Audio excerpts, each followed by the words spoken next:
If your Kali Linux internet randomly stopped working and you're getting the network manager is not running error, don't freak out, because this is actually one of the easiest fixes ever. So right here you can see networking is disabled, and when I click the network icon it says network manager is not running. The first thing I would try is simply restarting Kali Linux. Yeah, I know it sounds too easy, but trust me, a restart fixes this problem a lot of the time. When your system boots back up, network manager gets loaded again and your network connection usually comes right back. So after restarting, check the network icon. If you can see your wired connection or Wi-Fi again, then you're good to go. But if the error is still there, let's do a quick fix. Open up terminal and type sudo and stickle start network manager. Hit enter, type your password and let it run. What this does is manually start the network manager service again. Now check the network icon one more time. You should see your internet connection appear and everything should be working normally.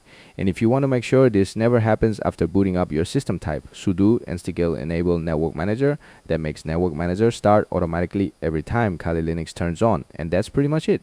Super quick fix, super easy fix. If this video helped you out, drop a like, subscribe for more Kali Linux fixes, and I'll catch you guys in the next one. Peace out.